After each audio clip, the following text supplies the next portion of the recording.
Robin Hensel, 807 First Street Southeast. Let there be no doubt that the words I'm about to say are intended to demand adherence to the very laws this body has enacted. When government at any level is allowed to break its own laws, we have reached the level of tyranny just for the sake of tyranny. I object to a lawless government, especially when the laws being broken involve public funds or taxpayer dollars, as is the case with the publicly funded Golf Course Advisory Board. Perhaps Julian Assange recently said it best, quote, "It's part of the calculation of power to project power. And one of the ways to project power is to show that you are unaccountable. So don't try to touch us." Your own mission statement reads in part, "The mission of the City of Little Falls is to provide a safe, positive environment through the responsive, efficient, and cost-effective delivery of city services while celebrating and building upon our treasured history. This statement is adopted with the following core beliefs: excellence and quality in the delivery of municipal services, fiscal responsibility with ethics and integrity." Yet, the councillor, Lauren Boyum, whose idea this mission statement was, is the very person who suggested allowing the Golf Advisory Board Ordinance number 229 another 2 months free pass at breaking the law. You do not meet the mark of this mission statement. You fall short of honest leadership and good example. What kind of treasured history are you leaving behind? Under section 2.05 of the city charter, the mayor shall study the operations of the city government, neglect, dereliction of duty, or waste that may come to the mayor's attention on the part of any officer or department of the city. You, Mr. Mayor, fail to honor or fulfill section 2.05. Your own charter, chapter 1, conduct which is prohibited by ordinance and or which the actor may be sentenced to imprisonment, fine, or both. The term violate includes failure to comply with. 103 reads violation of misdemeanor or petty misdemeanor. Every person violates a chapter, section, subsection, paragraph, or provision of this city code when he performs an act thereby prohibited or declared unlawful, and upon conviction thereof shall be punished as for a misdemeanor or for a petty misdemeanor. Who wouldn't be ashamed of your hypocrisy? Martin Luther King said, "Our lives begin to end the day we become silent about things that matter." You're not above the law, are you?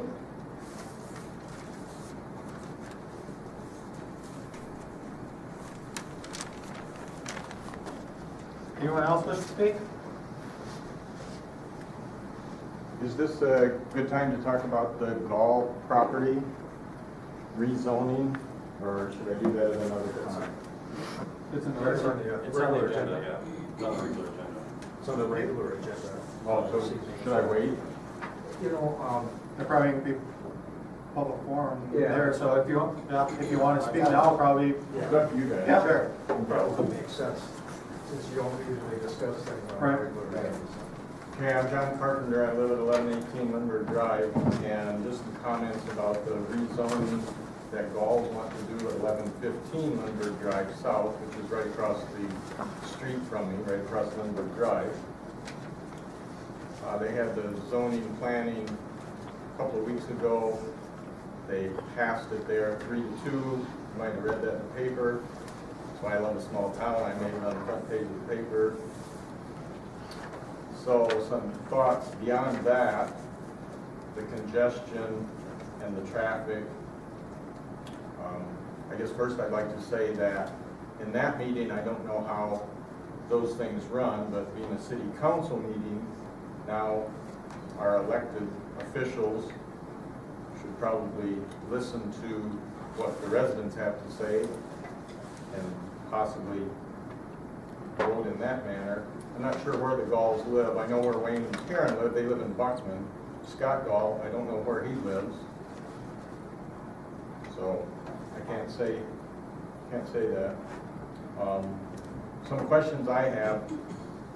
The property that's there now is owned by the Galls, and as Jim had said, it's a dump. I have pictures if anybody wants to see them, but you've got Google Earth, you can look at them. So it goes to the rental experience. You know, I have no problem with housing there. I have some problem with rental housing. I have some problem with why do they want to change the zoning? Because right now they can put 4 units there, apparently, from what I gathered at the last meeting. So I'd like to see what their plan is. I would assume that they want to build a unit that, as big a unit as they can on this piece of property. And when he came to the meeting last time, he didn't really have a plan. Well, maybe I'm going to do this, maybe I'm going to do that, maybe I'm going to do this. I don't really know what he's going to do. So before you make a decision, I'd like you to find out a little bit more and see how big a unit could actually be placed on that piece of property. If it's going to be parking as an issue, is he going to be required to have a parking lot, or is there going to be, you know, on-street parking? Lindbergh Drive as it is a very busy road. It's congested. People go very fast on it. You know, we lived there for 20 years, and it's always been a concern for my kids, and they were never allowed to go on the road. That's a concern, especially if it's rentals with kids. The other safety issue is the river there. There's a steep bank that goes directly to the river. The river drops off quite fast there. I've been in it, and it's, you know, it's a concern if you have little children there. The only way to get down the bank is with a rope, or they have to go stairs, that sort of thing. So I think that's a concern. And then, why change the zoning in the first place if they can build the number of units that they want there now? If they can build 4 units there now, why do they want to change that? I'm sorry, John, your 3 minutes are up. Okay, Thank you. thank you.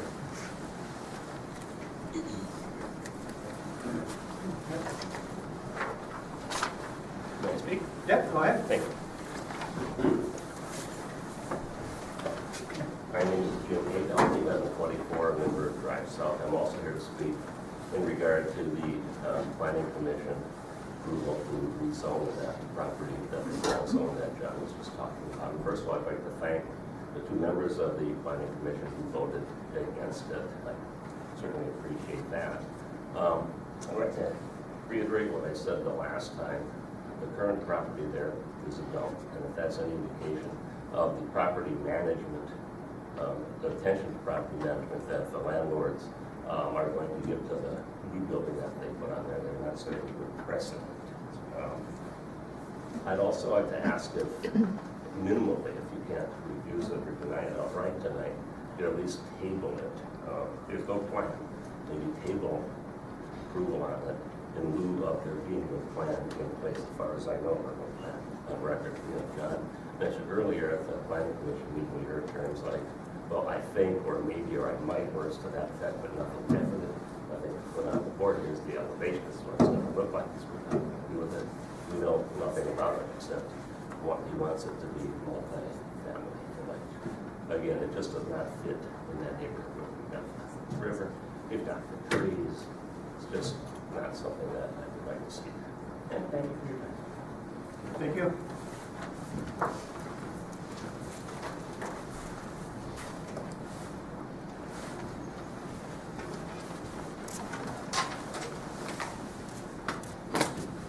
My name is Richard Bird, and I live at 1109 11th Street Southwest. I'm right behind Jim and John on 11th Street. Well, initially, and I'm also opposed to the multifamily unit that was proposed by Gall on that city Scotsby's property. I asked the city initially for a list of homes that were notified of the proposal last week. As of today, I didn't get it. My plan was to go to each one of those homes and ask them, are you in favor or not of this proposal? And I'm sure they would have signed my petition against it, pretty sure, because they have nothing to lose or nothing to gain. Because the only 2 people that are affected are Jim and John, who live directly across from the property. So my plan was to do that, and because I didn't get the list of names, because there were so many people that had me asking for requests for information, I thought I was being stonewalled, so that prompted me to come here. and speak to this proposal.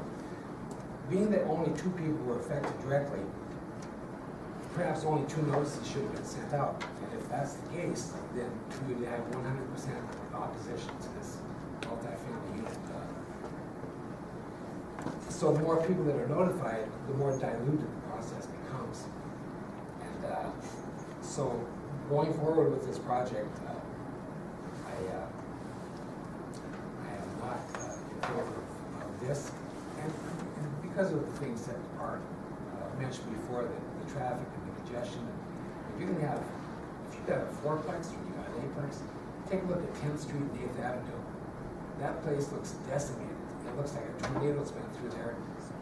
Just to put those 2 4-plex units there. And I'm sure over time it will heal itself, but as of now, it's not. Looks pretty bad. Thank you.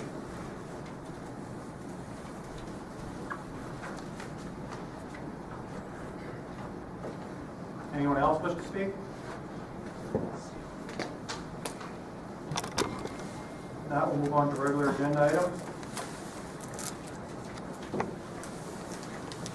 Surface improvements for DeRozier.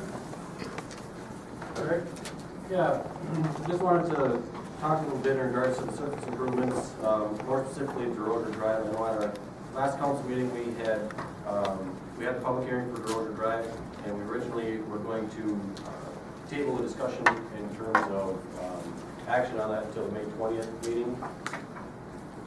We did have I'll call it a neighborhood meeting, not this last Friday, but the Friday before that, just discussing with the residents in the area as well as the developer and city staff in regards to the project itself.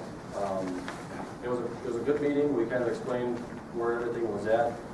Tonight I would like to bring to the council action item to move forward with that project. I'm proposing to have DeRozier Drive as an alternate in the bid package. And the driving force behind doing advertising for bids or moving forward with it at this point in time is to get in terms inside of the bidding window. Spring is when contractors look to get their schedules full, so to speak, for the summer. The longer you wait, prices tend to increase a little bit. And so we have to put it out on the street for contractors to look at it for about a month's time. And so the longer we wait, the longer it pushes it into early summer in terms of being able to get bids as well as to be able to get construction moving forward. So what I'm asking tonight is to move forward with that portion of the project. If bids come in crazy and we don't like them, or if something happens at the planning commission in terms of the public hearing for the development and the council decides not to move forward with that portion of the project, we can always pull that out of it and not award it because it is an alternate to the 373 project. So that's kind of where we're at. We did originally tell the residents, the May 20th that we would be looking at talking about it again. We did contact all of them out there. We put door hangers on their doors, letting them know that we'll be talking about the project tonight, both work session and the council meeting. So they are aware of it, because I know they were told originally May 20th, and so we didn't want to act like something was being hidden from them, I guess. So is this for the first half of DeRozier Drive or? First half of DeRozier Drive, yes. Yeah. And then you'll see later on in the packet, we did receive a petition for the second half of DeRozier Drive. We'd be accepting, tonight we'd be looking to accept the petition and order in the feasibility report. So that's also included in your packet. So the current plan is to do the first half and then the second half We would do the as an second. alternate in the bidding process, or are Well- you just gonna throw that on the back burner until? No, what we would do, the plan for the second half would be, tonight we'd accept the petition, Right. order in the feasibility report, and then at your next council meeting, we would present the feasibility report and call for a public hearing. And then we'd have a public hearing for that, assuming we would move forward with it, which I would probably recommend that it would make sense to continue that loop and get it done. We would authorize staff to prepare the plans, get the plans completed, and then go for bids for that chunk as well. ballpark numbers, it's probably gonna be about a $250,000 project in through there. We're only allowed to increase our contract amount by a certain percentage. And if we add this, the second half of DeRozier to our original project, we're gonna be close to eating up that entire amount, which doesn't leave us a lot in terms of contingency in the event something comes up on our other projects. So I would have that project kind of as a standalone project, and bid that one separately from the first one, just because of timing issues. Shouldn't we talk about this whole 8-inch water main versus a 6-inch? Yep. So, bid the first section both ways type of deal? We'll have both 6 and 8-inch water main in there. Depending, there's not a whole lot of cost difference between the 6 and the 8. If the second half of DeRozier Drive goes forward, which I presume it's going to, we would ask the contractor for a deduct on that 6-inch for the first half of the road. And we'll have bid prices on both 6 and 8 water main, so we'll be able to tell if they're giving us a fair price on that as well. So what you're saying is with trying to be in this bid window, the first half could be less than the second half. On our end, as far, if we're gonna bid the first half now, and it's gonna be a month and a half before we bid the second half. It could be a month and a half, yeah, it could be a month and a half before we bid that second half, yes. Hey Greg, does the second half have to go through the planning commission for rezoning? No. The only thing that goes through the planning commission would be the development. Okay. Because the second half, there's no developer petitioning. Okay. Correct, yeah. Greg, and did you say, did I understand you right when you said that if, after this meeting, I believe it's on the 13th or whatever, with the planning commission, if they would vote not to rezone, or it would come to the council and we would vote not to rezone, we could still rescind this project? Yeah, what you would do is when we open bids, right now we're tentatively looking at May 4th as a bid opening. So then the May 4th council meeting, we would also present that to the council for their consideration. And we'll have it as an alternate. So if the council decides not to move forward with the rezoning of the development, then we can award the project without the alternate. So meaning we would not do DeRozier Drive at that point in time. We would just have 3rd Street, 5th Street, and 1st Street on those, the first two that we talked about earlier.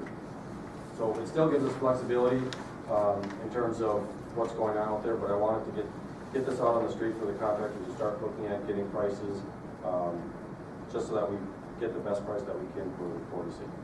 Well, and I just wanted the residents to understand that we're not doing a quick one here where we're gonna vote tonight and say, okay, it's a Exactly. done deal and bypassing everything else. That's Right. not the intent. That's not the intent by any means. Thank you. This petition we have for 700 feet, that's the remainder of DeRozier Drive to Mississippi Boulevard? I don't know if it's full 700 feet, but it goes all the way to Lowry Drive, so I believe that's the distance. I didn't pace it off myself, but the intent would be the remainder of DeRozier Drive, yes. And who's making this petition? The individuals, it's up on your chair, I'm sorry. It's all the residents on the north side of the road. So we got it from Mr. and Mrs. Conley, Mr. and Mrs. Martinson, Mr. and Mrs. Bukowski, Mr. and Mrs. Valentine, as well as Mr. and Mrs. Bell. So all the property owners on the north side of the road petitioned for the extension of that way.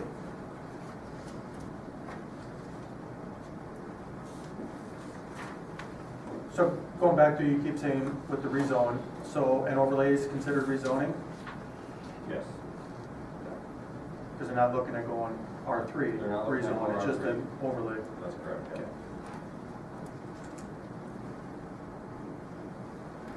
Anybody else got any other questions?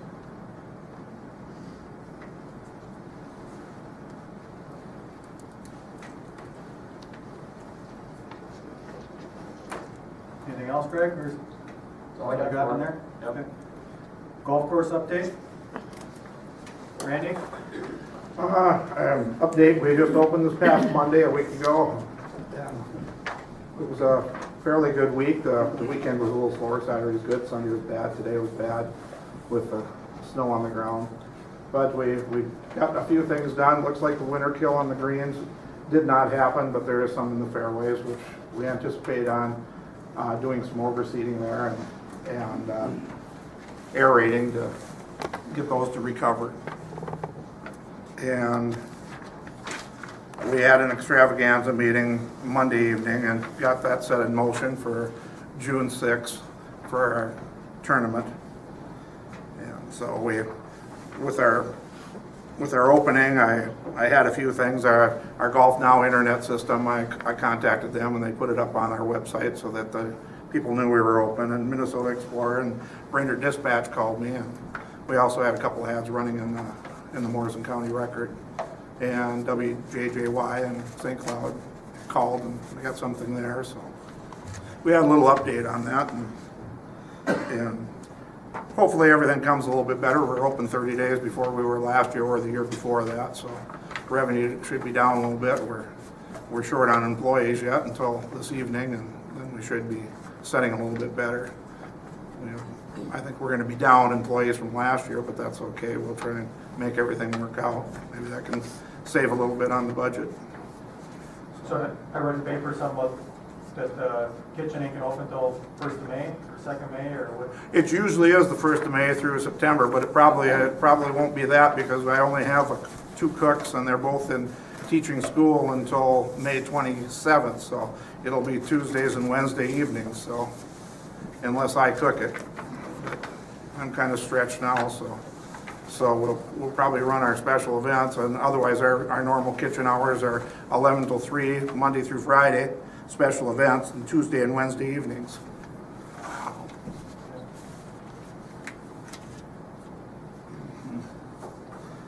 Anybody got any questions? Karen, Randy? Or can you turn it on more? Yep. I've got, we just wanted to give the council a better idea of kind of how municipal golf courses operate and what their profit and losses are throughout the state of Minnesota. There's 41, or there were years ago, I don't know if there's that many yet, but there probably still are about 40 municipal golf courses in the state of Minnesota. And back in 2011, 6 made a profit. So municipal courses, just golf courses, aren't necessarily profitable operations. However, there's a couple of stories that I pulled up off the internet. One was in the St. Paul paper, and it talks about the facility being an amenity to the community and not necessarily of the council requiring them to necessarily make a profit. They'd like it to break even. I've got a bunch of information that we pulled off of the state auditor's office and also information from our local audit as well. And I just wanted to put that up for you to turn around to see it, unfortunately. And just to give you and the rest of the public just a general idea of kind of how the operation is like.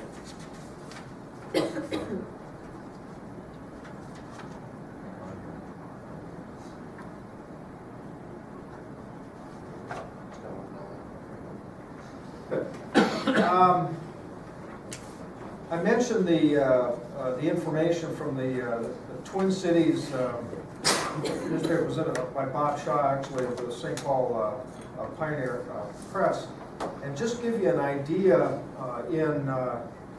these were numbers from 2011.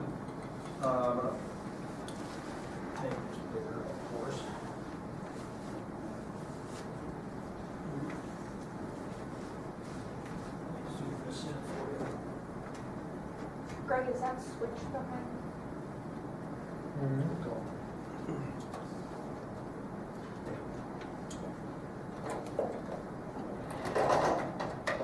Give you some ideas of how much some of the 10 in the metro area, and maybe have a lot bigger area to draw from, but some of the losses that some of these courses were seeing back from 2011, you see Beaver Grove Heights of over $500,000, Buffalo over $500,000, Anoka about $500,000, Chaska almost $500,000.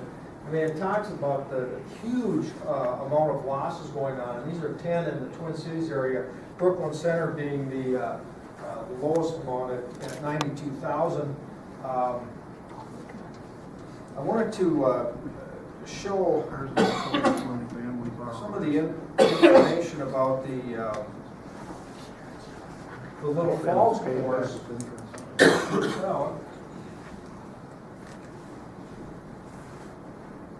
what's happened over the last number of years. Let me break this into two halves so it makes it a little more legible, I suppose, from a size standpoint. But these are the audited numbers from 2000 up to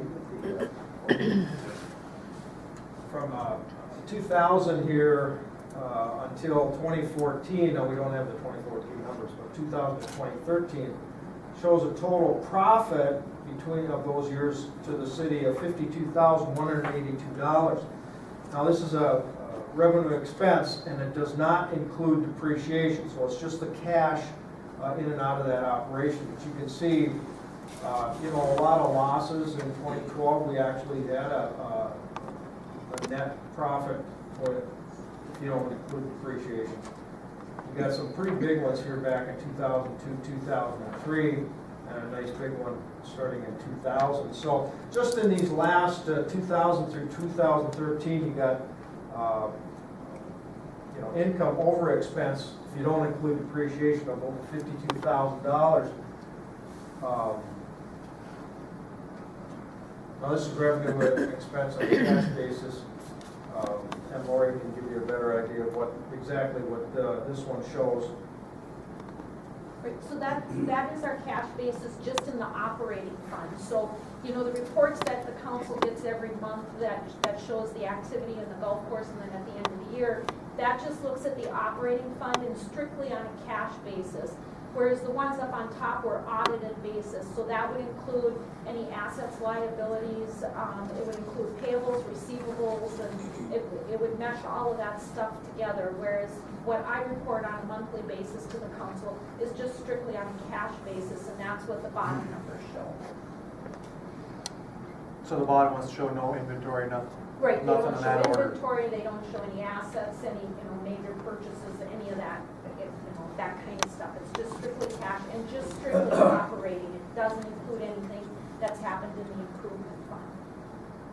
And we also had talked about, I think at your last meeting, where our balances were. You've got an operating fund balance of the negative, and this goes from beginning of time, I'm assuming. Yeah. And then the improvement fund, you made some pretty major improvements a number of years ago, and that's about $203,000. So the total is about $525,000 in the negative, and that's a running total from the start of the operation.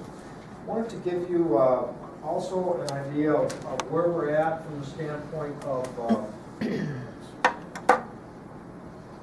our green fees. And it shows Eagles Landing, Pine Ridge, Oak Hill, Walk Prairie, that's 2014, and then where Little Falls is at. We're 9 walking, 9 with a cart, 18 holes walking, 18 holes with a cart. I think we're running a sale or something now, that's why the numbers are a little different there. Spring special, yes, to try and drive some business in. And I think they all are. That's their standard fees out of their I think Oak Hill is, and so is Eagles Landing. They have a twilight rate and a spring season rate. Anyway, you can see where we're at from the standpoint, just look at the 18-hole, or hole, I guess. We also included what we could out of Sartell and the 2 courses in Sartell. But anyway, it shows where we are from the standpoint of if you had 18 holes with a cart, we're at 36. You see Eagles at 39, Pine Ridge at 46, Oak Hill at 38. So we're right in the ballpark. 9 with a cart. Again, right in the ballpark of the others in the area. And then we wanted to look at total membership.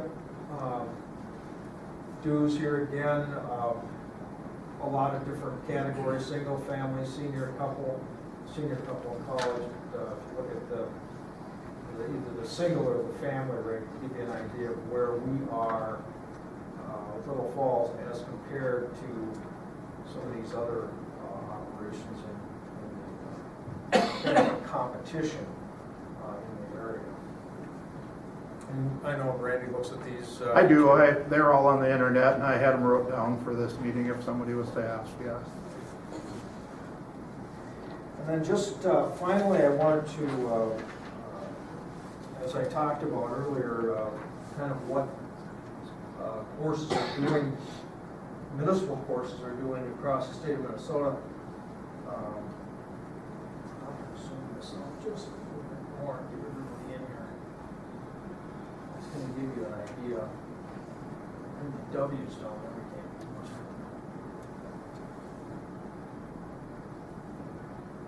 But anyway, starting with ANOCA, at the top, I just wanted to mention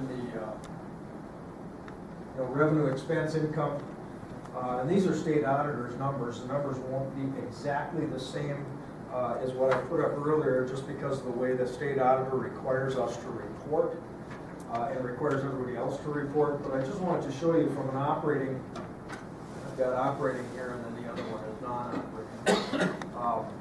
Just to give you an idea, with other municipal courses around the state, take a look at the number of negatives that are in this operation. I think we counted 6 out of the 30-something. 35. 6 out of the 35 that actually had some numbers. You saw that the story about peers, so they're listed here, and all the rest of them that we could pull up. Now Cottage Grove, you probably remember that one. They were at the top of the list of the St. Paul Dispatch or Pioneer Press story. Cottage Grove was 159,000 loss. So their numbers just didn't show up in the state auditor's report yet for some reason or the other. But and then if you do the non-operating, I think how many? 4, I think. Like 4 out of the 30-some that actually showed a profit. So, it's not unusual. I know it's frustrating. I know that we'd like to see a profit. I know I get the impression sometimes that some members of the public think, why can't you make a profit? I mean, this should be simple. This should be easy. Well, it's not. I mean, I know Becker, the city of Becker had 2 in the last, probably dozen years, 2 different times they had professional consultants come in and give them recommendations on the operations of that golf course. And here they are, 282 or 300, about $300,000 in the hole. So it's not like it's, you do a couple things and bam, you can start making money. You can see the Little Falls operation. Remember, that shows depreciation in these numbers. So this is the number, what was that one? 21,000 from That's non-operating revenue, so it's like donations, interest income, that kind of stuff. probably extravaganza anyway. So our numbers are there. But, anyway, I wanted to try to give a little perspective of golf courses in the state of Minnesota that are municipally operated, and the types of situations that these courses are in all across the state. We're not doing great. We're not doing terrible. Take depreciation out of here. We do that with the rest of them, I'm sure. But that's where we are. If you have any questions, Randy's around and try to answer them if you can. Dan and Mr. President, I've got a couple of comments. I've had a couple of people approach me and talk about our menu. And Lori, didn't you say that came out of speaking with the small business development out of Brainerd, and that was a suggestion because we were looking for ways to try to be more profitable. So the hours and the menu was suggested by them. Correct? Correct. And the second comment I would have, contrary to what was stated tonight, I have been studying this, and I believe that was part of either the statute or law or whatever I seem to be violating. But I have been studying with it. We did meet on that, Dan and I did. I spoke to Lori about that. And I did have a couple of ideas, and what I would like to see us do, Mr. Boyne is one that suggested that they come up with a plan and by May 17th or whatever, and I would suggest I would be willing to present a couple of these ideas either at a work session or at another time in discussions with Dan. They're just ideas that I think where we could potentially delete the advisory group, but still have a way to handle certain concerns or issues. And I would like to see if possible, and Mr. Boyne would be agreeable, maybe next meeting, discuss it at the work session so we can all have input on it and probably put this to rest sooner than what we have planned. But If you're okay with that, without objection, I'll go ahead and put it on the agenda for continued discussion. The reason to have Randy here, I kind of wanted to get the council thinking as though they are the advisory committee. You are ultimately in charge of that operation over there. So you need to hear what's going on. You need to hear from Randy what's happening, where we're at. We talked about Winterkill, we talked about the cooks, we talked about some of those things. I mean, it may be detailed minutia that if you're not really used to, but it operates like the advisory committee. And I plan to have Randy here at the first meeting and here in April, first meeting in May, and just to give you an update on where things are at. Okay, in May we'll talk about the cooks are here, or they're not, or wherever we're at. The greens are coming in, everything's looking good, mowers are operating, whatever. But my intent was to try to get you thinking like, okay, we're the advisory committee, we're in charge. Rather than running it through another step in the process. Now, I know one of the things that you talked about, we can come up with at the next meeting, we can talk about some ideas to work with Randy and the golf course operation and bring things to the council as quickly as possible through this process. Well, I've heard all this before. Seems like every year when we bring up the golf course, it's same old song and dance. I hear it every year. The thing that concerns me is we are losing money, and there's a lot of other issues in town that I feel are pretty important that we need to take care of. What outweighs what? It's nice to have a golf course, no doubt, but it's also nice to have some of these roads taken care of and some of the other issues we're going to be facing. We're dealing with trying to set up a wellhead protection site. We have to deal with our waste treatment plant big time here. We have to start being more concerned about some of them things. As far as the golf course, I feel it's important, but not as important as what we're trying to place it as. And we need to deal with getting some kind of commission in place, some kind of group of people that actually sit down and take care of this. We haven't had that. It seems like our advisory board, I've heard everything from Randy didn't show up, that's why meetings are canceled. Jeremy had come back, he'd be the only person. I mean, it would have been a very strong group. If, they could have even had meetings without Randy there. But if you're going to have a group, it should be one that actually works, not just a figurehead, not something out there that we say we have it and we're meeting our code, or something that's actually useful would be nice. And if Greg comes up with some ideas pertaining to that, I'm happy. But I do feel we need to do something out there. When I went around campaigning for Kathy, and I'm sure Greg heard the same stuff, there's a lot of people in this town that are not too happy with the way the golf course is being run. I've even heard accusations that the council keeps sliding this thing back, we keep covering up, Are we in on the take? I've heard them kind of responses from people. I've heard it all, you know, Randy, maybe if we get a new guy in there, things work better. But it is an issue and we do have to deal with it. And I'm gonna push on this thing as hard as I can and make sure it's done right as far as I can. And I'm looking forward to this thing being taken care of and laid down for a while too. We have other issues, so that's about it. You know, I guess I'm the guy that made the motion to table this. Maybe I should start by apologizing for being late here this evening. I was attending a family funeral out of town and things extended a little longer than I thought they would.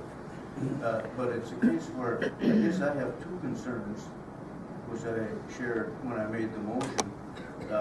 I find it really unusual that a group over a period of many months, like 30 months and 2.5 years, with 5 people on the board, could not at any point get 3 people to meet. There has to be a reason for that. And I guess, and I am not interested in pointing fingers and exacting punishment. I am interested in determining what the problem was so that we can fix it and get on to other things. And my other concern is that when you make a change, I believe you should have something of equal or greater value to put in its place. So that when we pull that ordinance, if we just cancel that out, I'm concerned about what happens if we don't have anything in its place.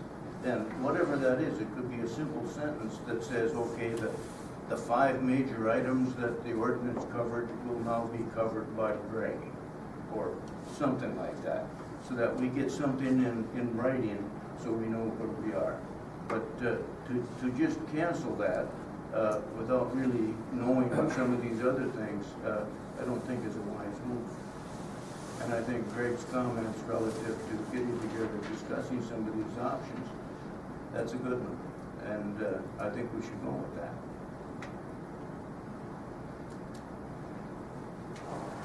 Anybody else got any comments, concerns? I agree with you, Frank. When I was out, the most common question I was asked is, what are you gonna do about the golf course when you get in? I says, I don't know. I'm only one person. I don't understand what's the matter with it, what has to be done to get it fixed, where's the biggest problem, concern. But I was approached by more people, and even since I've been on the council, I get approached at least once or twice a week.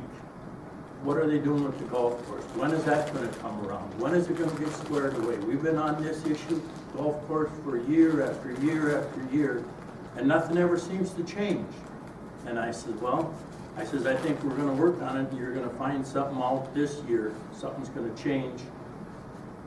We've gotta change something. We can't just let it keep dragging along, because it seems like nothing ever changes. It's just the same as it was last year, same as it was the year before. And I definitely think something has to be done instead of just beating a horse to death. Well, Mr. President, the one comment I would have that was rather enlightening what Dan put on the board there, and you look at, wanting to spend money on other things that show that is losing about $250,000 a year, and I'm sure they could use some infrastructure there too. And it might be just getting to the bottom of everything and finding out we're going to have to accept it as not a profit generator. Obviously, there's 29 out of the 35 golf courses that at this point are realizing that. And sometimes it's not whether or not you're losing money, it's how you're losing money.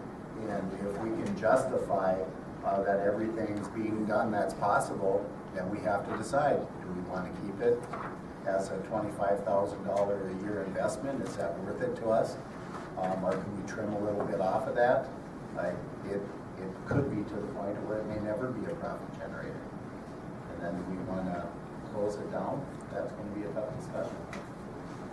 We always, we don't bring up depreciation on the property. Someday, that's gonna catch us. We're gonna have to do some major improvements because we're supposed to be keeping this money to the side in case if the improvements are needed. We have nothing in the coffers for that. We always put depreciation to the side. That should be considered one of the losses we're taking here. The building itself needs repair, the grounds needs repair. Where's that money gonna come from? You know, we're spending out $25,000 now, but that's a little portion of what it's gonna cost to maintain this course in the future here. One thing too is that I guess I'd like to say that I am not opposed, I am not philosophically opposed to our kicking in $20,000 to make this work. You read in the record that Piers levied over $20,000 for their golf course. I don't know if that figured into their profit margin or not, but it's a case where, you know, you can get nitpicky on a lot of things, but it's a case where I think that if we decide as a council to put that kind of money into it, let's do that on purpose and say, yes, this is what we believe for a community that it's going. Simply because, you know, we put more than that into other areas. We put like 110 into the zoo, we put like 25 or more into the Animal Humane Society. We give to the library, senior citizens. So as a part of city operation, those are expenses that are out there. So I am not philosophically opposed to contributing toward the success of the golf course because I believe it is a worthwhile asset for our community. But it's something that I guess I'm concerned about the operation aspect of it. To get it organized to where we know what we're doing, we agree that that's what it is. So when we are approached on the street, we can say, yes, we've decided this, this, and this. So we'd like to get this on the next planning agenda and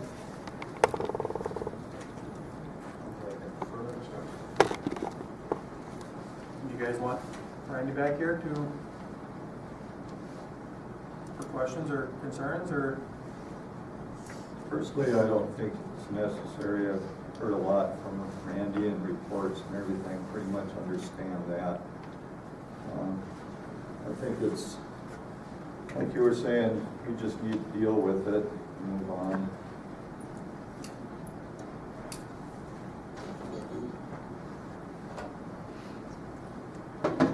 Okay. You guys got questions, but don't want the superintendent here to understand what's going on.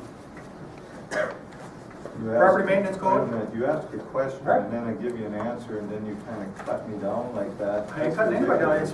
We want to get the golf course going forward. Keep it where it is and we'll go from that point. Property maintenance code, Dan? The two items, property maintenance code, rental property maintenance code, I'm assuming you all read them and you know them well. We, as you know, not too long ago, we contracted with a housing inspector. And he has a great deal of experience with not only rental housing inspection, but also property maintenance, property, just maintaining properties across cities. He has worked in the Twin Cities area and had worked in Brainerd for a number of years. Now he's out on his own and doing a number of communities that he's doing this work. But a part of the process is kind of a three-pronged approach. One is the administrative citation ordinance that you adopted and has been published and now is in place. A part of the property maintenance code and the rental housing maintenance code is to utilize the administrative citation process to get compliance with the various provisions that are included in these codes. The property maintenance code, if you've gone through it, I mean, goes through basically everything that we can think of that deal with properties. It talks about junk, it talks about garbage, it talks about abandoned vehicles, it talks about what that property looks like in general. We did have the Chief Shermers come to us during the budget time and talk about, I need another person, and that person is going to spend an awful lot of time dealing with property maintenance and inspections and things like that. And this code will enable that person to be very effective, not only from the police department standpoint, but also our housing inspector that we have contracted with. So I encourage you to take a look at these. We don't have these in ordinance form yet. We're not quite ready to bring these in front of you, but it could be in the next meeting or two that we'd like to get these in front of you for introduction and the adoption process. The other ordinance is the rental housing maintenance code. You do have a rental housing maintenance code now. It's in section 1040. This is I think a much more comprehensive rental housing code. It is patterned after the one that's currently in force in Brainerd, and I know for a fact through personal experience that that ordinance has gone through an awful lot of scrutiny and performance, and it really does, I think, a good job. The housing maintenance code, or the housing maintenance inspector, the housing inspector will utilize this code, and he's in the process now of inspecting rental housing across the city, but he needs this code and needs the property maintenance code in place to do a better job. He can inspect those properties now and he can do a great job, but this really sets out what I think the community should expect from a housing standpoint. Not only the property, but also the rental property. So really, I think it does a comprehensive job and what I think will have a big impact on making the community, to improve the appearance of the community. Not to say that all of the community, the appearance of the community is bad. We're just saying that when we have situations where we need to get onto properties or at least view properties and have discussions with the property owners to improve those properties, we're going to have the tools to be able to do that. Obviously, lawn ordinances, we probably have some questions. I can try to answer those. I will plan to have Scott Sadusky is the person, the contractor. I will plan to have him here either at the meeting where it's introduced or the meeting where it's adopted, maybe both, to answer any questions that you or any members of the public might have with regards to these ordinances. But as I said when I talked about these a long time ago, I'm kind of beyond getting too excited about new and innovative things, but these are great ordinances, and I think are going to, the community will see the benefits of these ordinances over time. This year, in your point of view, would help us have a little more teeth into compliance issues, and like Tony would have to probably send something to court, probably assist in that. We were going over blight issues a couple of years back, and it was the teeth we were looking at, like how much strength do we really have to make these things work. Yeah, we think that that's a great question. That the administrative citation ordinance we think is going to take care of most of that. It's a much quicker process. A person gets a ticket rather than going to district court and all of the court things that have to occur. So I know that when I talked to Scott about this, in his experience, he'd gotten about 75% compliance just with the administrative citation process. They did over 1,000 nuisance complaints up in Brainerd last year. The town was bigger than here, but not substantially bigger than here anymore. 13,000 to 9,000 we have here. So I can see that we could get into an awful lot of citations, but the administrative fine process speeds it up so much faster. Lawn, grass, garbage in your yard, mattresses laying around, all those things. I mean, you go in, you talk to the owner, you talk about a citation. Many times it's get it cleaned up in the next 24 hours and the citation goes away. It's that kind of discretion, and again, it's, what he is saying is 75% compliance when that type of thing happens, so we think it'll be a lot quicker. I can tell you it'll be a lot quicker. I actually have a jury trial set in May on a garbage offense that started last spring. So you can see how long that can take, and you don't have much of a deterrent when it's taking over a year to address a garbage complaint. So we had good success, I think, and good compliance. I didn't see any repeat individuals going through the court system, but this will be faster and it will be a lot less expensive for you. So I think this is good for the city. As I was looking through these, on the property maintenance code, there were a couple of things I have questions on, and I don't want them to be construed to be opinions. I want them to be considered as questions.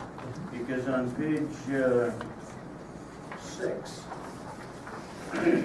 item 2, down below under F, the rulemaking authority. This code would allow the code official to have the authority as necessary to adopt and promulgate rules and procedures.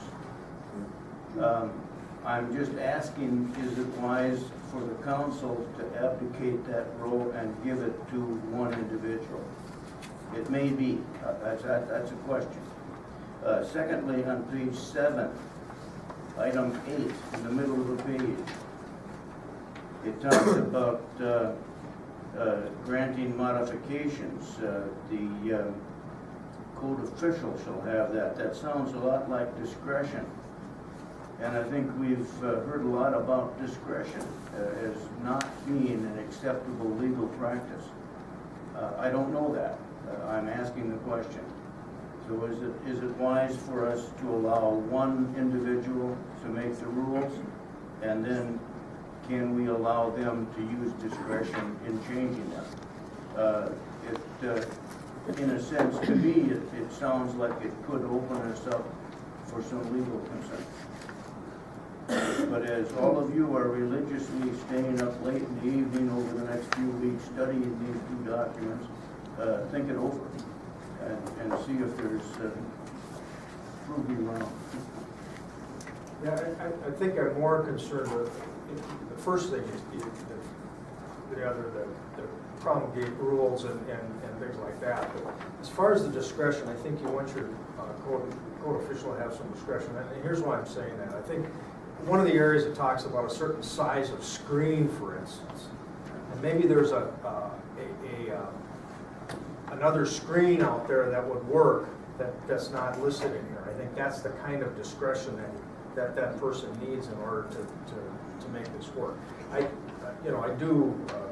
don't have any problem changing your earlier comment, because I don't want it to sound like, this person becomes the czar, the ruler of property maintenance, and bypasses the city council. I don't want that either. But on the other hand, every time he has to make a determination or interpretation, I don't want to have to come here either. And I'm sure you don't either, because if we're going to do, anticipating a few hundred of these, I don't need that either. So we'll take a look at that. Those are great comments. We'll take a look at those items. We don't want to bypass your authority either and get ourselves into any concerns from a legal standpoint either. So good comments. Mr. President, may I ask a question? Since the attorney is here. Page 18, under nuisances, junk, blight, under number 1A, maintains or permits a condition which unreasonably annoys, injures, or endangers the safety, health, morals, comfort, or repose of any considerable number of the members of the public. If not tonight, I'd like clarification for how in the world that would be defined, especially the unreasonably annoys clause. To me, that's troubling. Okay, thank you. Do you have any other questions on that? Either one of the codes? Yeah, request to purchase property, the Earl Mayor. You have a letter in your packet, and I guess staff is looking for direction. Would you like us to get an appraisal of that property and bring that back to you? If we do, if we start talking about pricing, and we go into closed session, obviously, and talk about, offers back and forth, but if you'd like us to get an appraisal of that property, we didn't go ahead with it because we didn't know who will offer our property to Earl rather than, or Mr. Lemire rather than the other way around, so it's really, it's up to you how you'd like to handle this. Either we want to sell or we'll get an appraisal, or we want to sell, get an appraisal, or maybe we want to buy his property. So I'm reading this correctly, he wants to buy the city's lot. Yeah, he wants to buy and then, but, he may go the other way too. So, I've spoken with him, and he said, let's go one way or the other, either I buy, you buy. It's the sand volleyball courts, and it's almost split in half. Do it like the red wall bar back there. Yeah, I drove by. Is he interested in the end of all three of those lots, or just the one on Kirk Street? I think he's just interested in that one to start with. I don't know if he may be, depends on if he sells or buys. If he sells, Is he's this not. what he's looking for, the L shape here on the north side, right? Yeah. Just that one? Okay, because when I look at it online, this L shape is the city and this one. That was all it was.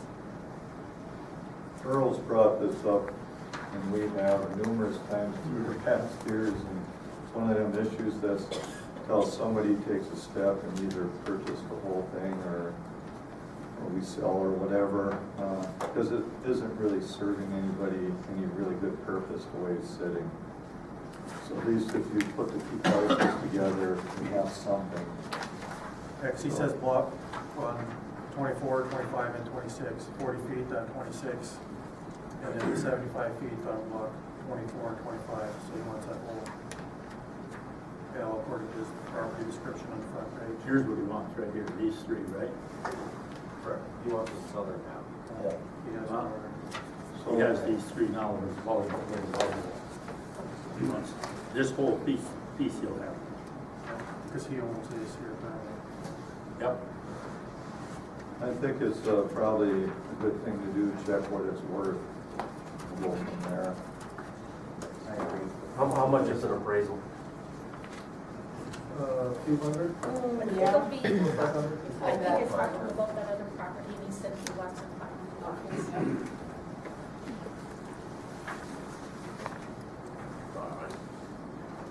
For that discussion of selling to him, I mean, should we ask him for an offer? I mean, if he throws out a number out there. Well, We can have a pretty good idea about from the market value on if it's fair or offer or counter. I mean, I think technically, the city needs, in order to make sure that the taxpayers know that you're getting a good price for it, technically, I think we need an appraisal from someone other than us. I mean, we can look at the tax records and we can talk to realtors, but we need someone that's actually looked at some comps and you're justifying a price to your tax bill.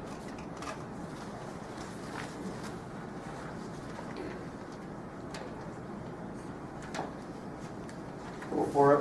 What's consensus, get an appraisal? Yep, get an appraisal. Something on one way or the other. Anybody got anything under other?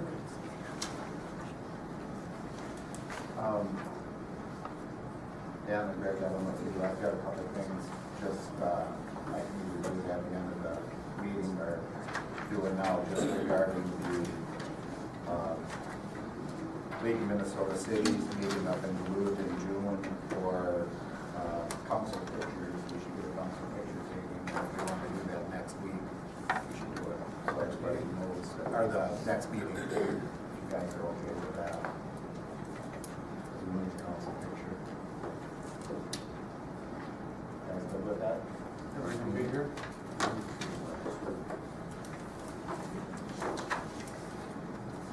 Everyone else? wear their suits. Jeremy? Speak for yourself. The top part. Yeah.